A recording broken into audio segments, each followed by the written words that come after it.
तो रेगिस्तान में दूर दूर तक कोई नहीं, बस एक कच्चा सा घर था जिसमें एक बाबा आराम कर रहे थे।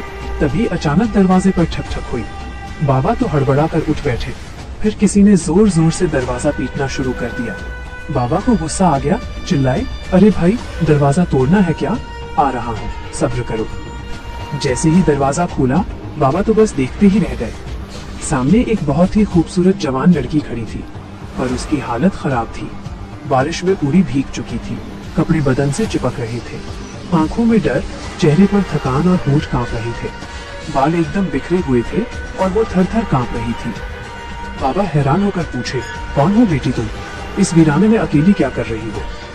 लड़की ने कांपती हुई आवाज में बस इतना कहा, प्लीज मुझे अंदर आने दीजिए, मुझे आपके साथ रहना है।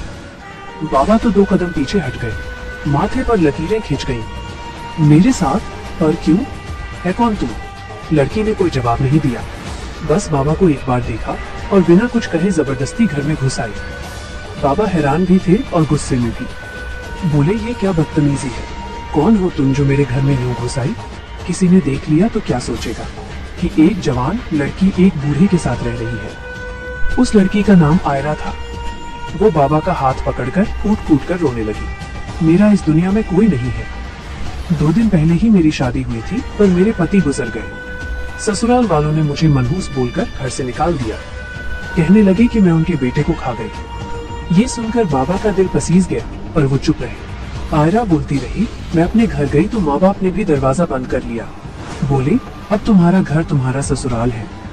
मैंने अपनी सास के बहुत हाथ पैर जोड़े, पूछा कि मेरा क्या कसूर है, पर उन्होंने भी धक्के मारकर निकाल दिया। बाबा ने एक गहरी सांस ली और बोले, ठीक है बेटी, रह ले यहाँ, जब तक तेरा मन करे, पर हाँ, किसी ने देख लिया तो बातें तो बनेंगी। आयरा ने सिर झुका लिया और एक कोने में दुबक कर बैठ गई। बारिश तो रुक गई थी, पर उसके कपड़े अभी भी गीले थे। बाबा ने उसे एक चादर दी, ये ले ले, ठंड लग जाएगी। अगले दिन आयरा ने बाबा के लिए चाय बनाई। चुपचाप उनके पास आकर बोली, चाय पी लीजिए। बाबा ने हैरानी से देखा, तूने बनाई है? आयरा बस मुस्कुरा दी। धीरे धीरे वक्त बीतता गया। आयरा बाबा के करीब आने लगी, कभी उनके पैर दबा देती तो कभी उनका हाथ पकड़कर जबरदस्ती अपने पास बिठा लेती। उनके सिर में तेल लगाकर मालिश करती। बाबा पहले तो बहुत झिझकते थे, पर फिर उन्होंने भी आयरा को बेटी की जगह आयरा कहना शुरू कर दिया। शायद उनके बूढ़े दिल में भी कुछ कुछ होने लगा था। रात में जब बाबा सो जाते तो आयरा उनके पास बैठकर घंटों उन्हें देखती रहती। उसकी आंखों में एक अजीब सी चमक होती, जैसे वो कुछ ढूंढ रही हो। एक दिन बाबा ने पूछा, आयरा, कैसा लग रहा है यहाँ? आयरा धीरे से बोली, बहुत सुकून है। आपके पास लगता है जैसे मैं महफूज हूँ। बाबा ने नजरें झुका ली। उनके दिल में जो एहसास जाग रहा था, वो उससे लड़ रहे थे। एक बूढ़ा आदमी जिसने मोहब्बत को सालों पहले दफना दिया था, आज एक जवान लड़की की वजह से बेचैन था। एक दिन आयरा ने बाबा का हाथ पकड़कर कहा, आप बहुत अच्छे हैं। सबने मुझे ठुकरा दिया, पर आपने मुझे सहारा दिया। बाबा कुछ कहना चाहते थे, पर शब्द गले में ही अटक गए। आयरा मुस्कुराई, कुछ बनाऊं आपके लिए?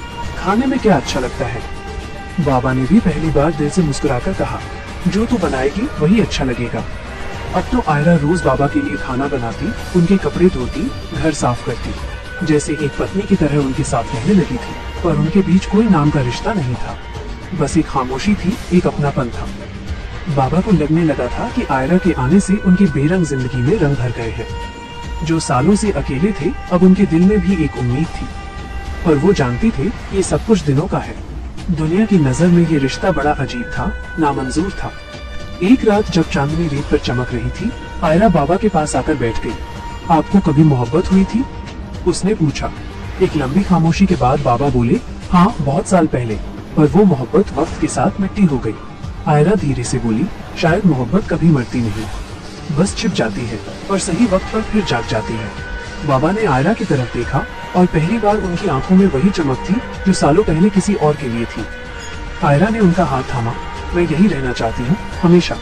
बाबा ने कुछ नहीं कहा, बस आसमान को देखने लगे, जैसे कोई जवाब ढूंढ रहे हो। रहमान की जिंदगी में आयरा के आने से सब कुछ बदल गया था। जो सालों से अकेलेपन के आदी थे, अब हर सुबह आयरा की आवाज से उठते, हर शाम उसकी मौजूदगी में सुकून पाते। आयरा ने उस कच्चे घर को भी सजाना संवारना शुरू कर दिया था। आंगन में झाड़ू लगाती, दीवारों को साफ करती और रसोई में कुछ न कुछ बनाती रहती। रहमान बस चुपचाप उसे देखते रहते।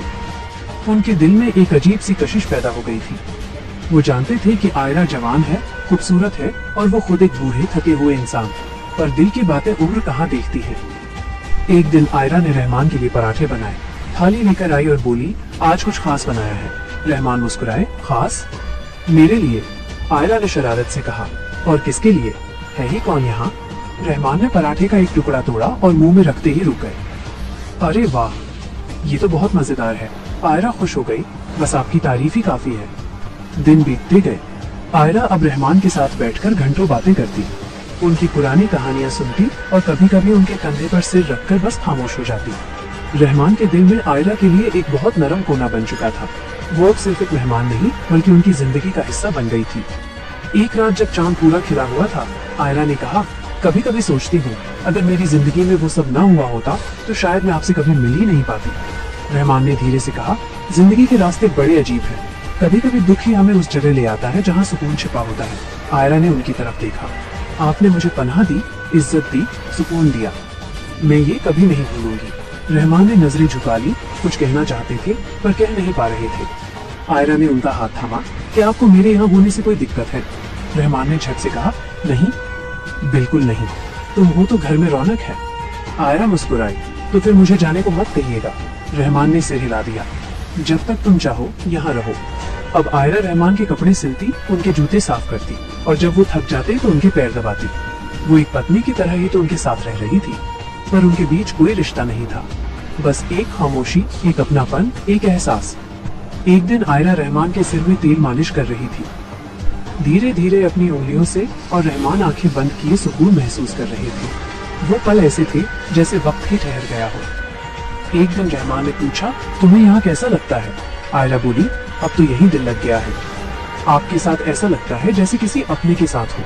रहमान ने धीरे से कहा, मैं भी तुम्हें अपना ही समझने लगा हूँ। आयरा मुस्कुराई, तो फिर मुझे बेटी मत कहिए।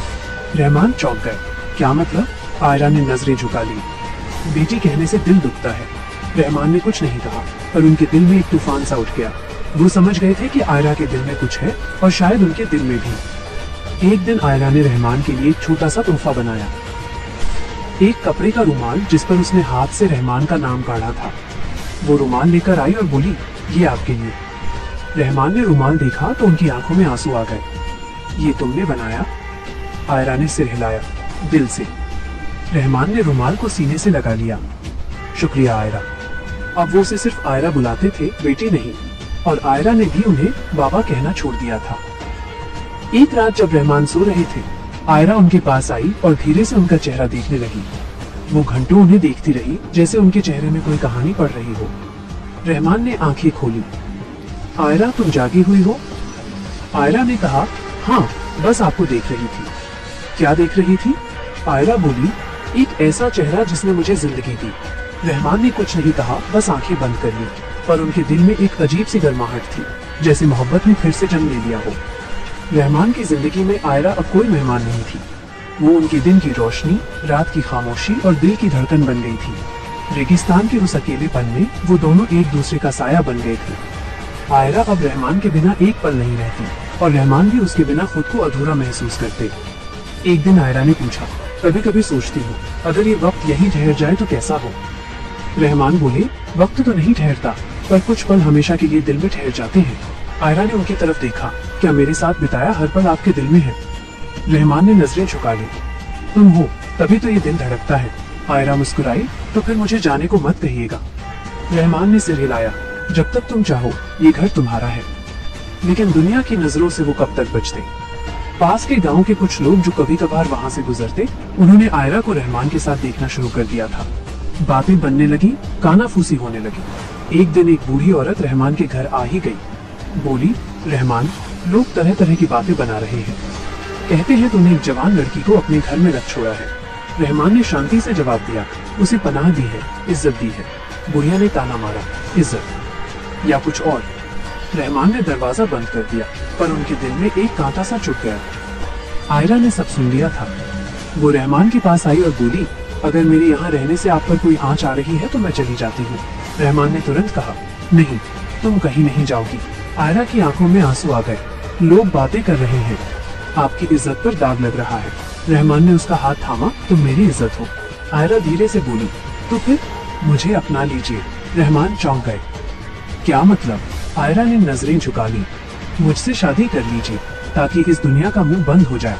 एक लंबी खामोशी के बाद रहमान बोले, मैं बूढ़ा हूँ आयरा और तुम जवान हो। लोग कहेंगे मैंने तुम्हारी मजबूरी का फायदा उठाया।